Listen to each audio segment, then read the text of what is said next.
A partir de este momento, estamos cara a cara con la política y sus protagonistas. Cara a cara con los temas sociales y económicos. Cara a cara con la agenda de Jalisco. En esta mesa caben todas las ideas. Promomedios Radio presenta Cara a cara con el periodista Enrique Toussaint.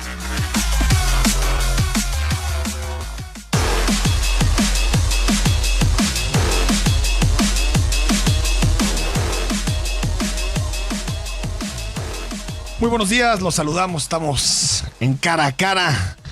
Vamos a platicar sobre la Comisión Estatal de Derechos Humanos en Jalisco, el proceso de renovación que, como usted sabe, el próximo jueves 27 de julio los diputados tienen como fecha límite para elegir a quien será el próximo ombudsperson en Jalisco. Ya lo bautizamos así para quitarle este rasgo más bien vinculado al hombre, al ombudsman.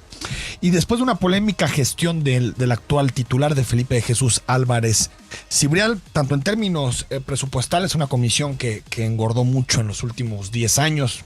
Pasamos de una comisión de poco más de 50 millones de pesos anuales a una que nos cuesta 154 millones de pesos al año. Un titular que eroga un sueldo de arriba de 150 mil pesos al mes y una nómina que siempre ha tenido sospecha de estar confeccionada por cuotas y por los cuates del actual titular de la Comisión Estatal de Derechos Humanos. Pero también polémicas por el silencio de la comisión en muchos temas que se han vuelto claves en la agenda. Por ejemplo, desaparecidos, tortura, temas que tienen que ver con desplazamientos, como por ejemplo tema Capulín, abusos policíacos.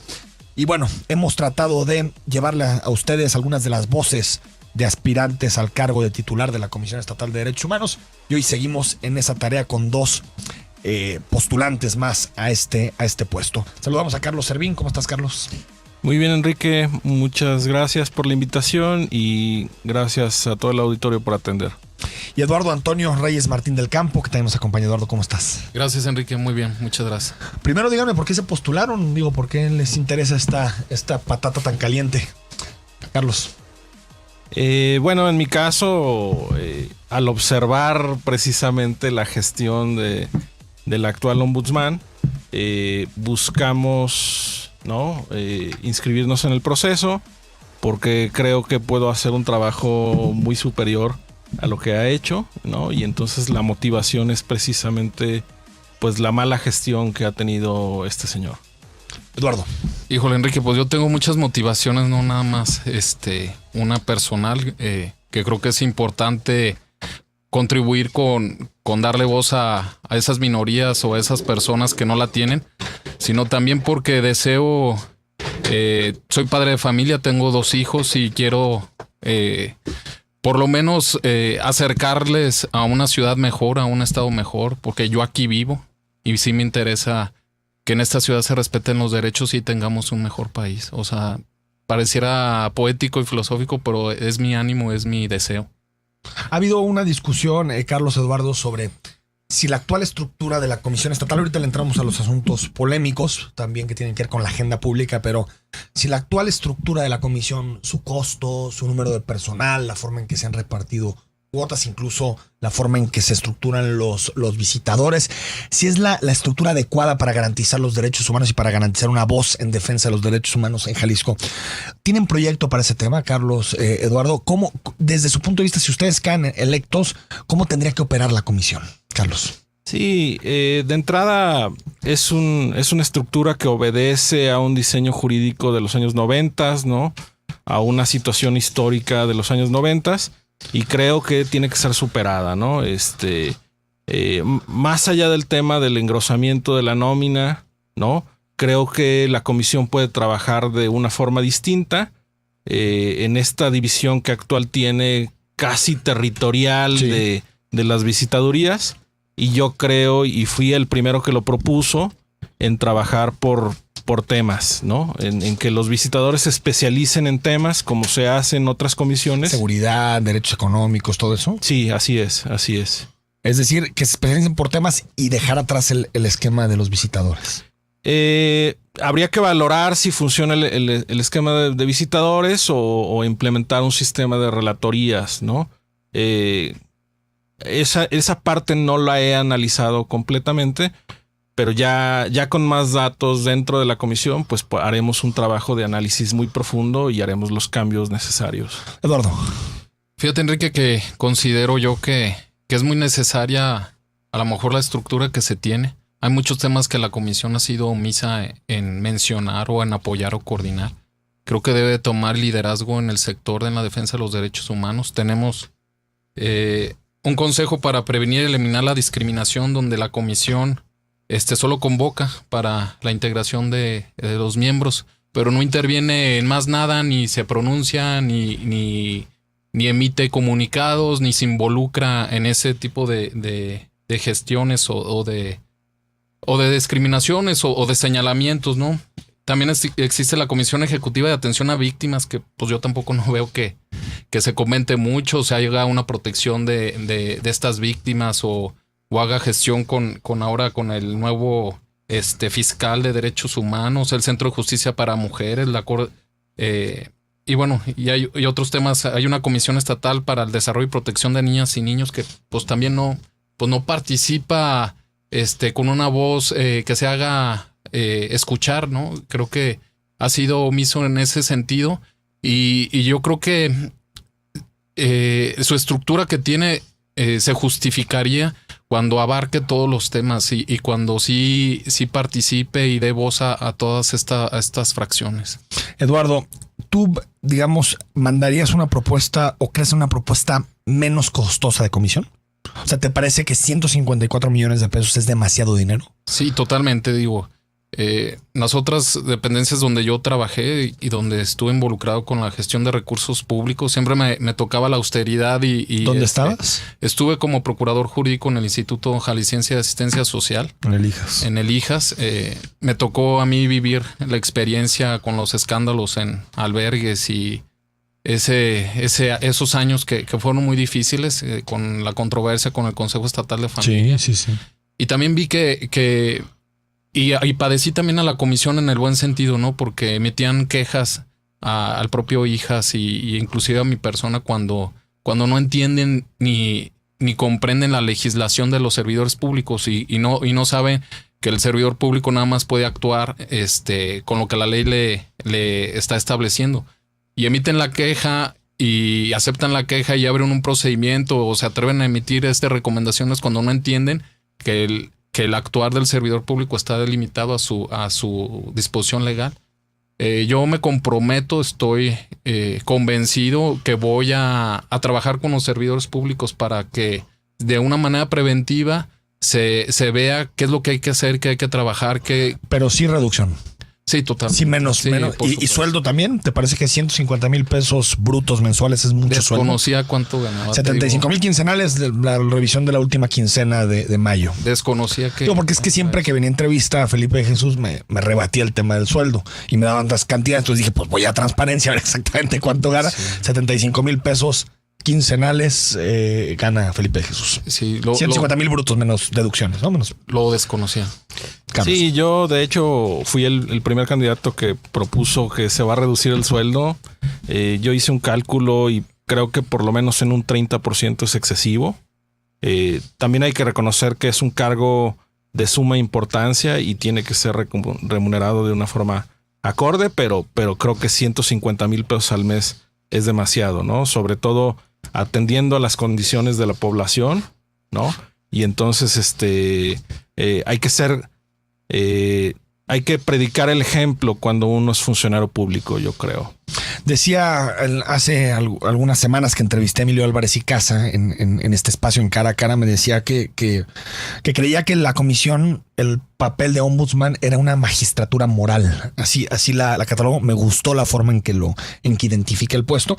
Y buena parte de esa fuerza tiene que ver con su relación con las organizaciones de la sociedad civil, las más activas sobre todo, ¿no? Las que participan todos los días en la defensa de los derechos humanos. ¿Qué hacer para restablecer esa relación que desde mi punto de vista se perdió? Hay una serie de desconfianzas que quedan clarísimos en el día a día. ¿Qué harían ustedes para restablecer esa relación y que el papel de las organizaciones sociales esté más presente en la comisión? Carlos. Sí, definitivamente es un tema que se perdió con el actual ombudsman.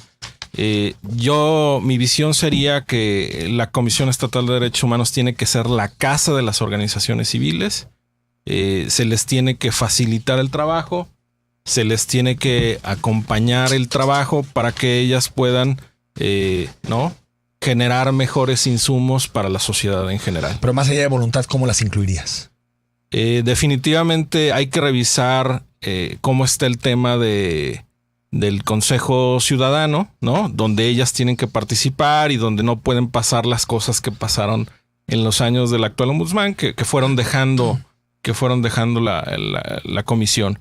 Y yo programaría pues por lo menos una reunión mensual exclusivamente dedicada a escuchar a las organizaciones de todos los tipos y de todos los aspectos. Vamos al corte, regresamos con la misma pregunta para Eduardo. 33 18 80 76 41, el WhatsApp en la cabina para que nos dé sus comentarios sobre el proceso de renovación de la Comisión Estatal de Derechos Humanos, o a las cuentas de Twitter, @Zona 3 Noticias o @EFToutside, mi Twitter personal.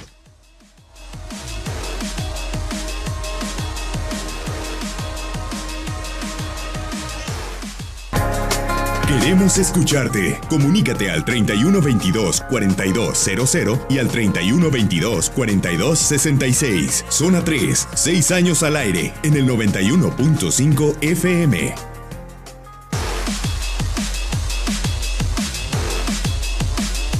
Estamos de regreso en Cara a Cara. Gracias por acompañarnos, platicando con Carlos Cervini y con Eduardo Antonio Reyes Martín del Campo. Ambos son aspirantes a ocupar la silla que en este momento ocupa Felipe de Jesús Álvarez Cibrián como presidente de la Comisión Estatal de Derechos Humanos. Eduardo, dejamos abierto cómo renovar esa relación entre la comisión y las organizaciones sociales. Sí, Enrique, mira, pues tengo la experiencia, he trabajado con las organizaciones civiles y sé lo que se requiere. Tengo un plan de crear un área de desarrollo institucional dentro de la propia comisión, donde haya capacitación, fortalecimiento a las propias organizaciones, donde haya profesionalización. Quiero proponer, y me voy a encargar de lograrlo, hacer un presupuesto para a través de esas capacitaciones lograr que se fortalezcan las mismas. Generar un padrón de organizaciones de la sociedad civil que no existe ahorita, que sean defensoras de los derechos humanos, por clasificarlas por temas. Pretendo que las mismas organizaciones civiles nos apoyen en la participación en foros nacionales o internacionales, no nada más la comisión, donde se aprendan las mejores prácticas, inclusive que las mismas organizaciones capaciten otras organizaciones para mostrar las mejores prácticas en el tema del tercer sector. Y bueno, yo estoy proponiendo crear fondos de inversión o con inversiones con las organizaciones para bajar fondos, o inclusive procurar fondos para las propias organizaciones. Tengo la experiencia, lo hicimos en el IJAS de manera muy satisfactoria. Pienso crear un distintivo para las organizaciones o instituciones para otorgárselos para, en caso de que reúnan ciertos requisitos, darles un premio como una institución que respeta o fomenta el respeto de los derechos humanos. Y también a lo mejor que sea una manera de fondear a la propia organización, que no sea todo un costo al erario, sino que también sea procuradora de sus fondos la propia comisión. Me gustaría preguntarles su criterio por algunos temas de la agenda pública y si consideran o no que detrás de este tipo de planteamientos gubernamentales puede haber violaciones a los derechos humanos. Primero, ¿el desalojo de los habitantes de Temaca viola sus derechos humanos? ¿Te parece, Eduardo? Sí, mira, pues se debe de... en el tema de las minorías, siempre es el respeto a su cultura, a su propiedad, a su identidad y también a sus tierras, ¿no? Creo que es un derecho humano la propiedad privada y la tenencia de la tierra debe ser reconocida y respetada. En este caso, pues son autoridades federales, municipales y estatales. Pero sí harías una declaración en el tema, dirías. Creo que el desalojo de los habitantes de Temaca viola sus derechos humanos. Son los temas que te digo que no interviene la comisión, que ha sido o ha guardado silencio, y creo que ahorita la ciudadanía demanda. Sé que son de otras dependencias las que se deben de encargar de esto, pero creo que Derechos Humanos debe de tener el liderazgo. Fíjate, Carlos, también para que me des tu respuesta sobre Temaca, la Comisión Nacional de Derechos Humanos tiene un documento sobre pues estos proyectos de desarrollo que generan desplazamientos, donde sí cataloga que se tiene que hacer todo lo necesario y todas las consultas necesarias para que no haya estos efectos, ¿no, Carlos? En Temaca, ¿te parece que hay violaciones a derechos humanos? Sí, es un tema complicado, es un tema que debió de haberse analizado de una forma más adecuada desde todos los puntos de vista, desde el punto de vista del desarrollo, desde el punto de vista de los derechos humanos, desde el punto de vista sociológico, antropológico. Es decir, creo que faltaron estudios, ¿no? No nada más lo que se hizo por parte de UNOPS y por parte de la Universidad de Guadalajara. Creo que debió de haber habido más consulta ciudadana, más consulta a los pueblos. Pero lo que interesa saber, Eduardo, Carlos, es si ustedes son ombudsperson, harían una declaración directa diciendo gobierno del estado, gobierno federal, tienen que buscar, no sé, otras alternativas para dotación de agua que no sea desplazar a los pobladores de estos territorios, o no harían una declaración de ese tipo. Yo creo que sí hay violación de los derechos de las personas, de los pueblos de Temacapulín, Palmarejo y Acacico. También, Eduardo, sí. Yo ansío por ser la voz de todas las minorías. Es lo que ansío. Lo haría. ¿La prohibición del matrimonio entre personas del mismo sexo viola derechos humanos, Carlos? Sí, definitivamente se tienen que buscar los mecanismos para que la ley garantice el derecho al matrimonio o alguna otra figura, pero que satisfaga, ¿no?, los derechos de estas personas que tienen una preferencia sexual diferente. Y que puedan ellos ejercer sus derechos plenamente. Que aparte ya es algo que dijo la Corte, ¿verdad, Eduardo? Sí, fíjate, ese tema para mí es significativo porque el tema de las libertades y de la preferencia sexual y la identidad, pues es propia de cada persona, ¿no? Es parte de sus derechos. No tengo yo menor empacho para defender esas causas, no nada más de ellos, sino de cualquier minoría que sea violada su igualdad o sus derechos o oportunidades. Creo que ahí el tema es controversial porque luego se polariza por el tema de tolerancia y de respeto. Y creo que la tolerancia y el respeto es de ida y es de vuelta, ¿no? Creo que podemos y tenemos que encauzar esas voces para que sean bien escuchadas y defendidas. Pero ¿no te parece que dentro de este debate, que por supuesto tiene que ver con concepciones morales y muy profundas, que aparte no creo que sea ninguna posición condenable, pero en el Estado, entendiendo el Estado como las leyes, las instituciones que tenemos todos, pues hay una parte que no tiene los mismos derechos. Sí, eso está claro, ¿no? Y la Suprema Corte dijo, pues el matrimonio es una figura para todos, sin importar si te gustan hombres, mujeres, lo que sea. Y por lo tanto, no sé si la comisión ahí tuvo que haber tenido un papel distinto porque el Congreso no ha hecho las modificaciones necesarias. Ahorita un homosexual puede acudir a contraer nupcias a través de un amparo o con un amparo, pero no lo puede hacer con la legislación actual. No sé si opinan que la comisión en ese tipo de temas debió haber sido mucho más contundente. Congreso, haga las modificaciones. Sí, definitivamente ahí faltó empuje por parte de la comisión, ¿no? Es un tema complicado porque roza con las creencias de muchísimas personas aquí en Jalisco. Sí. Y hay grupos que defienden esos derechos, ¿no? Que también tienen que ser escuchados y que también su derecho a lo que ellos llaman derecho a la familia, a la educación de la familia, pues tiene que ser garantizado. Que hasta donde nadie lo ha tocado ese derecho, ¿no? Así es. Ahora, Eduardo, consulta sobre ciclovías, que fue muy polémica, si violaba o no derechos humanos. ¿Cuál es tu opinión? Pues mira, hay una libertad de tránsito y hay un derecho a la movilidad. Creo que, exacto, debe el Estado garantizar que todos nos desplacemos y utilicemos los medios apropiados para ello. Probablemente a lo mejor no hay una violación como tal. O sea, creo que sí se hizo la consulta adecuada, se está socializando. Creo que en ese tema no veo, considero que hay temas más relevantes, más necesarios, urgentes en la agenda de derechos humanos, pero que sin embargo pues es un derecho a la movilidad. El asunto más allá de la ciclovía en sí es si los consejeros con ciertas decisiones sobre consulta pueden estar tocando derechos humanos.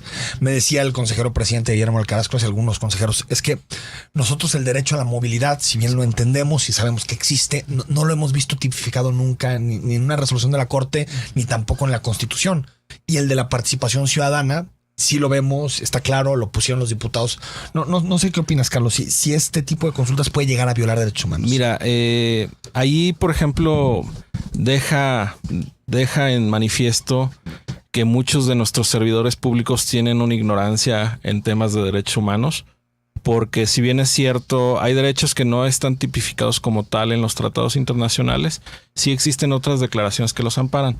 Además de esto, los derechos humanos tienen una característica, son interdependientes. Eso quiere decir que la violación de un derecho humano implica la violación de otros derechos. Entonces, por lo tanto, salir a decir es que la movilidad como derecho tal no está tipificada con claridad en los códigos. Así es ignorancia. ¿Por qué? Porque sí está tipificado el derecho a la salud, el derecho al medio ambiente sano y sustentable, y entonces con la consulta sobre la ciclovía, pues puedes afectar ese otro tipo de derechos, ¿no? Creo que estaremos de acuerdo, Eduardo Carlos, que la tortura es una violación de los derechos humanos. Creo que eso no hay debate. Hasta donde yo sé, creo que ya casi nadie debate que la tortura es una violación de los derechos humanos. Y es una de las cuestiones que hemos reclamado más al ombudsman actual. Que en ese tema, si bien ya hay una recomendación y si bien ya hay una persona incluso que ha sido suspendida a la fiscalía por temas relacionados con la tortura, durante mucho tiempo matizó el actual ombudsman su posición. Decía, es que no es eficiente para investigar, pero no era contundente con el tema. ¿Creen que la comisión necesita ser más contundente en asuntos, por ejemplo, como la tortura? Eduardo. Fíjate, Enrique, yo creo que la comisión tiene la obligación de acercarse de los expertos a nivel nacional o estatal para emitir un protocolo para la toma de declaraciones, para la investigación de los delitos. Yo creo que de nada sirve que la comisión esté emitiendo recomendaciones y diciendo que está el hoyo en la vialidad si no se tapa el hoyo de fondo. Creo que mucho el trabajo es trabajar con la misma dependencia, ver cuáles son sus necesidades, entender qué es lo que sucede con el que toma la declaración, el Ministerio Público, el fiscal, que con quién se enfrenta en su trabajo diario para poder emitir con expertos, y es un tema multidisciplinario, para emitir un protocolo de cómo el funcionario o cómo el que toma la declaración debe de actuar. Y también cómo probarlo, ¿no? Porque no tienen capacitación o no se les da, o sea, saben su trabajo, pero no saben el cómo cumplir con los derechos. O sea, yo creo que es trabajar con ellos. Vamos al corte y al regreso Carlos también nos da su opinión sobre, Carlos Servín, su opinión sobre la tortura.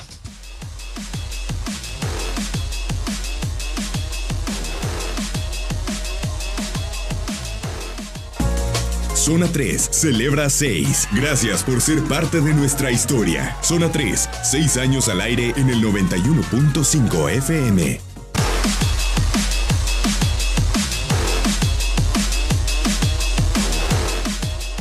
Estamos de regreso en Cara a Cara platicando con Eduardo Antonio Reyes Martín del Campo y con Carlos Servín, aspirantes a ocupar la presidencia de la Comisión Estatal de Derechos Humanos. Carlos, sobre la tortura. Sí, mira, otra vez en este tema encontramos una visión muy legalista, ¿no? Se quiere utilizar solamente el mecanismo de las quejas y las recomendaciones para atacar el tema, cuando es un claro tema de política pública, cuando es un claro tema de capacitación.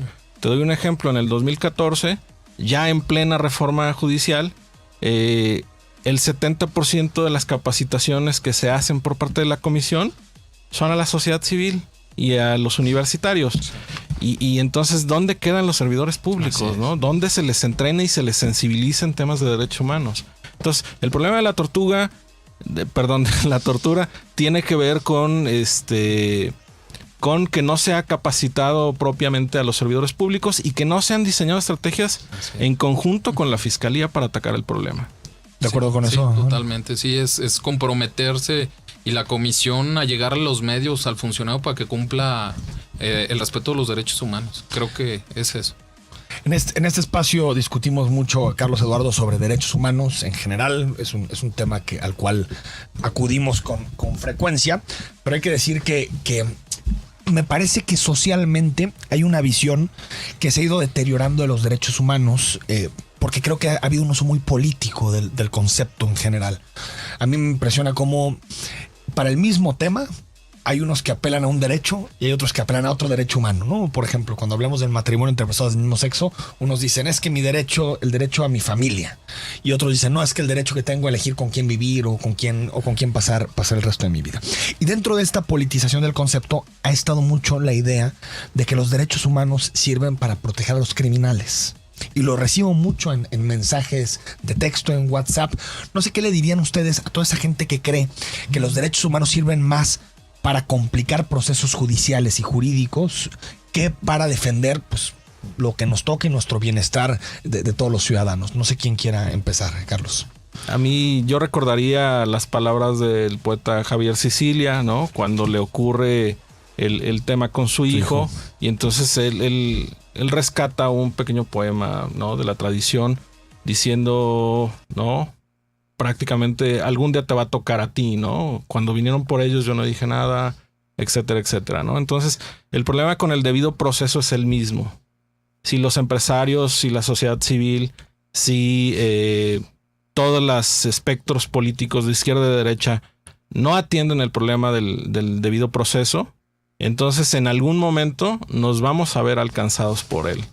Entonces ese es el problema de este tema, ¿no? Si no es atendido correctamente, si no se establecen los castigos y los incentivos adecuados cuando se viole el debido proceso, entonces nos va a alcanzar.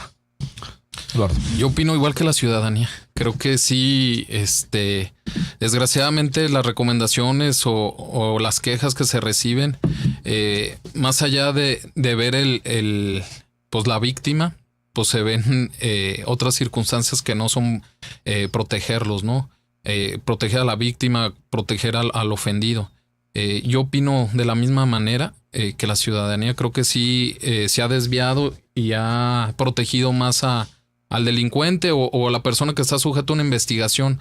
Como bien dice el maestro Servín, pues debería de someterse al debido proceso, ¿no? Y que se respeten sus derechos a no ser torturado, a tomar su declaración, a que tenga el desahogo de sus pruebas, pero creo que sí se ha desviado un poquito la función de la comisión. ¿Cómo en qué tema te parece que defendió más a los victimarios que a las víctimas? Pues yo puedo hablar inclusive de experiencias personales. Te comento, en tu casa se metieron a robar, somos víctimas más de la delincuencia. Y en el momento que yo presenté el llamado a la policía, inclusive agarré yo a la persona que había hecho ahí el atraco, se empieza a poner de lado la policía, del lado de la persona. Oye, pues no tienes pruebas. Oye, pero si está aquí y entró con la llave. Bueno, pero eso es corrupción, ¿no? Sí, pero todo el sistema te apunta a que en lugar de... Hay ineficiencias, pero el asunto o lo que me preocuparía de tu visión es que no creas que el debido proceso es un derecho humano. No. O sea que, por ejemplo, si a un criminal lo agarran de cualquier forma, se viola su detención, todo, que eso no sea, digamos, mérito para que la comisión diga, por más que sea un delincuente, pues tiene derechos humanos. No, digo... Necesariamente debe de respetarse, como te dije hace un momento, el debido proceso. Sin embargo, creo que también debe dejarse actuar a la autoridad y debe de entenderse qué mecanismos tiene para hacer cumplir y exigir el respeto de los derechos de los ciudadanos. Y delimitar muy bien y claramente qué es cada cosa. Sí, el asunto es que con ustedes lo saben, con la incorporación del nuevo sistema penal acusatorio que los políticos lo han tomado como piñata al sistema penal, cuando en realidad lo que tendrían que tomar como piñata son a sus policías, a sus ministerios públicos, que son los que están incumpliendo las cosas. El sistema no tiene la culpa de sus ineficiencias. Se ha metido mucho esta idea de que el sistema es quien deja libre a los delincuentes. Cuando no sé qué opinan ustedes, Carlos, Eduardo, pues lo que busca hacer el sistema es proteger el debido proceso, la presunción de inocencia, porque tal vez a muchas personas que nos escuchen le cambie la visión cuando les toque que a una persona cercana a ellos la incriminen, le planten pruebas, no le respeten, como le pasó, por ejemplo, a las indígenas de Querétaro, a Jacinta, que las acusaron de secuestrar unos elementos de la AFI. Ni siquiera hubo desahogo de pruebas, no tuvieron traductores, y ese sistema, el sistema inquisitorial pasado, lo permitió. Este sistema, con todas sus deficiencias, trata de proteger también la presunción de inocencia, ¿no, Carlos? Así es. Yo creo que, como se ha dicho por otros especialistas, venimos de un sistema donde, por ejemplo, hay personas que tienen 15 años esperando la resolución final, ¿no? Sí. Su sentencia. Están en la cárcel. Y están en la cárcel en prisión preventiva, ¿no? Entonces, el sistema garantista busca que ese tipo de situaciones no se den, ¿no? Y es en beneficio de todos, yo creo. Lo que sí es lo que no se ha hecho, como bien señalas, falta la capacitación de todo el espectro de el sistema judicial. 8 años. Y también de los mismos operadores, incluyendo los abogados, incluyendo ministerios públicos, policías y todos los demás, ¿no? Eduardo, sistema penal, ¿no? Es un tema clave y que será el tema de discusión en los próximos años. Sí, fíjate, yo tengo varias propuestas en el tema. Fíjate que estuve conviviendo mucho con los programas de post liberados de la penal. Es un tema clave. Y la reinserción social. Así es, y la reinserción social pues no se da, ¿no? Me tocó inclusive participar en varias pláticas de sensibilización a estos grupos después de que salen de la cárcel y pretenden iniciar una vida normal en sus familias. Y lo único que vi, fíjate, traía un argumento yo para darles y cambié mi discurso y después de ver su actitud, su lenguaje no verbal y su tristeza, les hablé de la alegría. Y les hablé de lo que deben de hacer para superar lo que ya vivieron y de frente al futuro iniciar, ¿no? Pues no hay la Secretaría de Trabajo y Previsión Social no tiene un plan de trabajo para insertar a estos gente procesada con oficios, con trabajo. Que ya son ciudadanos libres, ¿no? Ya purgaron así su es, pena, la iniciativa privada tampoco, quisiera yo... Pero fíjate, incluso, Carlos, la sociedad, ¿no?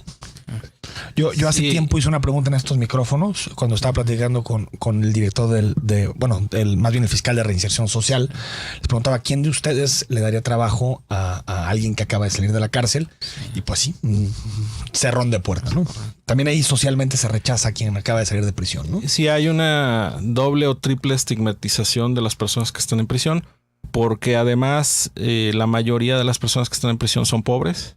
Sí. No pudieron tener una defensa adecuada, ¿no? Y entonces es una cadena de violación de sus derechos humanos y los pone en una situación terrible que no les deja más opciones que regresar a delinquir, ¿no? Si es que en el primer caso lo hicieron, ¿no? Es cierto también que se tienen que velar por los derechos de la víctima, ¿no? Hace muchísima falta mayores políticas públicas en ese sentido, pero tenemos que revisar el proceso judicial en su conjunto. Pero ahí, Carlos, perdón, Eduardo, ¿cómo se protege a la víctima? ¿Se protege a la víctima a través de un ministerio público que sepa investigar? Que cuando te asaltan sepa reunir las pruebas necesarias y presentar un expediente sólido ante los jueces, con jueces que puedan fallar sin miras a si tienen relaciones o no tienen relaciones. Porque a mí cuando está debate entre derechos de la víctima y del victimario, digo, no. O sea, el derecho que tenemos todos cuando somos víctimas de algo es que el sistema judicial funcione tanto el policía como el ministerio, toda la cadena, que lo que vemos y lo que termina favoreciendo a algunos delincuentes es que el sistema no funciona, más allá de los derechos humanos, ¿no? Vamos al corte, al regreso. Les pregunto también sobre qué relación tendrían con el gobierno, cuál es su definición de derechos humanos, que se lo hemos preguntado a los aspirantes y siempre es un debate interesante. Regresamos.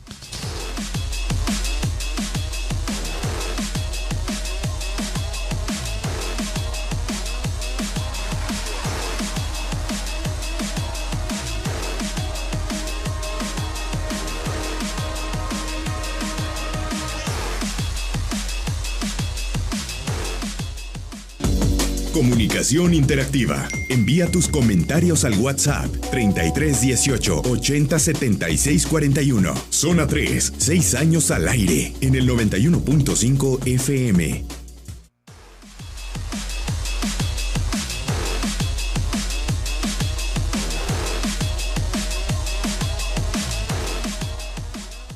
Estamos de regreso analizando el proceso de renovación de la Comisión Estatal de Derechos Humanos. Escríbenos en Cara a Cara 33 18 80 76 41 o en Twitter @Zona 3 Noticias o @EFTousaint, mi cuenta personal. Un tema que también siempre es polémico, Carlos Servín, Eduardo Reyes Martín del Campo, es la relación con el gobierno que debe tener el ombudsman o el ombudsperson.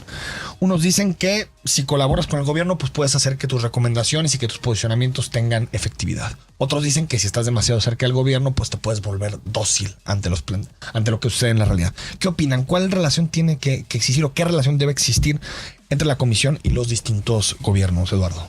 Sí, mira, yo creo que en caso de ser ganador de esta elección, mi trabajo sí es y va a ser trabajar conjuntamente con el gobierno. O sea, yo sí quiero arrastrar el lápiz y estar emitiendo y proponiendo lineamientos para el actuar, para que se instruya y se le facilite a la autoridad de cómo cumplir los derechos. Y no tanto señalar cuáles son los errores. Yo creo que ya todos lo sabemos. Y sí ser muy imparcial y separar lo que es el trabajo de la mano de la autoridad y el trabajo cuando haya necesidad de señalar y emitir una recomendación, hacerlo de manera independiente, sin ninguna atadura. Yo no pertenezco a ningún partido político y yo pues soy gente de trabajo. Estuve ahí en el IJAS porque a mí me invitó la Junta de Gobierno, iniciativa privada. Y si salí y no estoy en el medio es porque precisamente yo no tengo ninguna red ni apoyo. Fue muy curioso, ahora que fueron a presentar las candidaturas, varios compañeros llevaban porra, se acompañaron de personajes de Wirráricas y llevaban auxiliares para cargar los expedientes y yo me formé en la fila y ¿usted viene? Sí, yo también, o sea, yo creo que se ha vuelto esto una parafernalia cuando debería de ser algo muy sensible y hay que demostrar con el trabajo. Tengo allí unos ejercicios, hice un reglamento yo en el IJAS para el cuidado de albergues, de menores dentro de albergues y un modelo de atención. Y así es como quiero trabajar, proponiendo y arrastrando, te digo, el lápiz para establecer políticas y lineamientos para el respeto de los derechos. Carlos. Yo creo que la comisión tiene que tener una distancia con los poderes. Es muy importante que trabaje desde cercano a la ciudadanía. Tiene que convertirse verdaderamente en el defensor del pueblo. Y si bien es cierto, tiene que tener un lado institucional en el cual se puedan impulsar estas políticas públicas, pero siempre trabajando de una forma respetuosa y de una forma mediadora en conjunto con el interés del gobierno. Porque al final los derechos humanos sí funcionan como un termómetro por el cual el gobierno puede ver dónde están las fallas en temas de corrupción, en temas de las diferentes violaciones a los derechos como a la salud, como al trabajo, como a vivienda y muchos otros temas que no se han tocado, ¿no? Y que están ahí, ¿no? ¿Cómo hacer que los gobiernos cambien sus prácticas? ¿Cuál es la mejor estrategia? Dos de cada 3 recomendaciones, 2 de cada 3 quejas tienen que ver en específico con la Fiscalía General del Estado por normalidad, por el día a día, lo que sucede, los policías. ¿Cómo hacer que cambien? Porque siempre está este asunto de muchas recomendaciones, muchas quejas, pero siguen haciendo las mismas cosas. ¿Cómo hacer que las prácticas cambien, Carlos? Esa es una pregunta muy difícil, pero yo creo que se tienen que alinear los incentivos para que las cosas cambien institucionalmente. La estrategia yo creo que definitivamente es lo que los norteamericanos llaman carrot and stick, ¿no? Zanahoria y palo. Y de esta forma sí sancionar cuando el funcionario rebase sus funciones, viole derechos humanos, pero al mismo tiempo generar dentro de las instituciones, y ahí tiene que haber una cooperación muy importante por parte de los gobiernos para que los incentivos estén volteados y ellos puedan, ¿no?, hacer las cosas bien. Eduardo. Yo creo que el involucramiento de la sociedad civil para ejercer presión y exigir el cambio es lo que los gobiernos tienen que atender para que así sea, ¿no? La sanción del voto, estas instituciones tan nobles como la comisión, pues son las formas que van a ir dirigiendo y modificando la forma de pensar de los políticos y el trabajo que se está haciendo. Creo que sin una sociedad civil organizada y sin un impulso de ella no puede cambiarse y romperse el esquema. En la última conversación que pude tener con Felipe Jesús Álvarez Cibrián, me decía que me daba una serie de indicadores para evaluar su administración, su gestión, que lo ha estado repitiendo en distintos medios.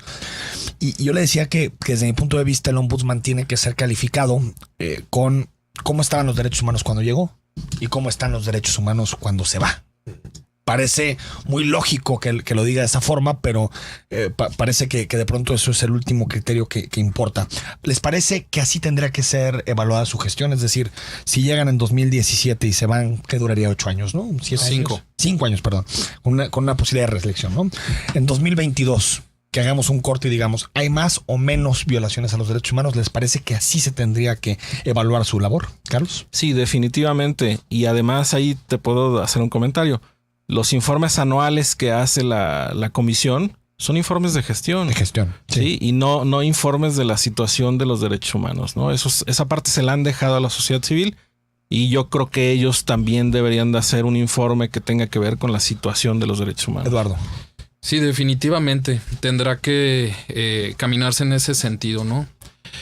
Sin embargo, bueno, aunado ahorita lo que dice el maestro Servín, a mí me tocó leer esos informes que emite la comisión y muchos de los informes o de las acciones realizadas eran mentiras.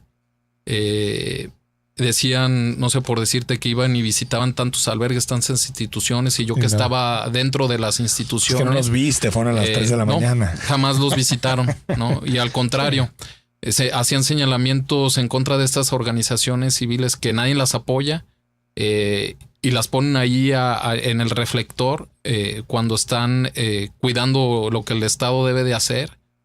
Sí era muy curioso ver esos informes y periodiquitos mensuales que sacaba la comisión, muy lamentables. Carlos Eduardo, ¿estarían dispuestos a que un organismo externo a la comisión los evaluara?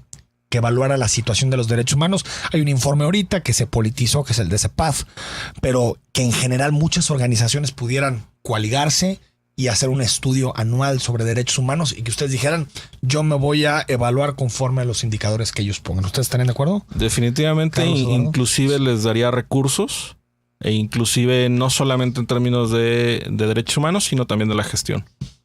Sí, por supuesto que sí. Digo, hay organizaciones, organismos internacionales, observadores que ya lo hacen.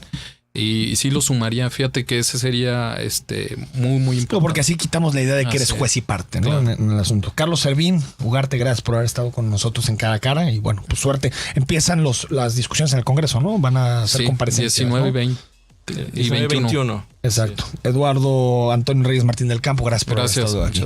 Nos vamos. Mañana está con nosotros el doctor Guillermo Cepeda Lecuona. Hablamos sobre su estudio sobre sistema jurídico y desigualdad, pero también hablamos sobre la agencia metropolitana, sobre el nuevo sistema de justicia penal. Hasta mañana. Soy Enrique Tucen. Hasta mañana a las 9.